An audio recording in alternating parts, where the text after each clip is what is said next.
Hi friends, இன்றைக்கி morning 4:30க்கே எழுந்து குளிச்சுட்டு அழகாக கோலம் போட்டாச்சு. எனக்கு தெரிஞ்ச மாதிரி ஒரு சின்னதாக வேல் வரைஞ்சி கோலம் போட்டேன். இன்றைக்கி செவ்வாய்க்கிழமைங்கிறதால சரி முருகனுக்காக வேல் வரையலாம் அப்படின்ட்டு வரைஞ்சேன். மார்கழியே முடிஞ்சிச்சு, இப்போ என்னம்மா கோலம் போட்டிருக்கேன்னு தானே நினைக்கிறீங்க. இன்றைக்கி ஒரு ஸ்பெஷலுங்க. எங்கள் ஊர் சைடில் இன்றைக்கி உப்பு வாங்குகிற நாள் அப்படின்னு சொல்லுவோம்.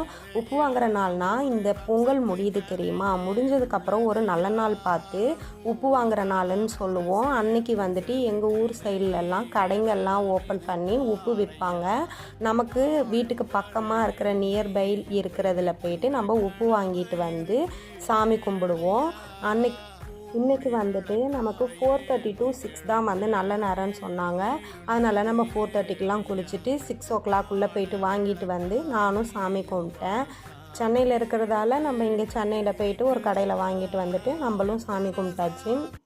இதுவே ஊர் சைட்லலாம் என்ன பண்ணுவாங்க அப்படின்னா, இந்த உப்பு வாங்கினதுக்கப்புறம் நம்ம தை மாதம் அறுவடை பண்ண நெல்லையும் வந்து வெவிச்சு சாமிக்கு கும்பிடுவாங்க. என்றைக்குமே எங்களுக்கு வந்து சாப்பாட்டுக்கு பஞ்சம் வரக்கூடாது அப்படிங்கிற மாதிரி ஒரு கான்செப்ட். இது உப்பு வளர்ந்து வர்ற மாதிரி நம்ம குடும்பமும் நல்லபடியாக வளர்ந்து வரணும் அப்படின்னு சொல்லிட்டு கிராமத்து சைடில் இன்னமும் இதை ஃபாலோ பண்ணிகிட்ருக்கோம். இது வந்து உங்களுக்கு சில பேருக்கு இது புது நியூஸாக இருக்கலாம். இந்த வீடியோ பிடிச்சிருந்தால் லைக் பண்ணுங்கள், ஷேர் பண்ணுங்கள், கமெண்ட் பண்ணுங்கள், சப்ஸ்கிரைப் பண்ணிவிடுங்க. பாய்.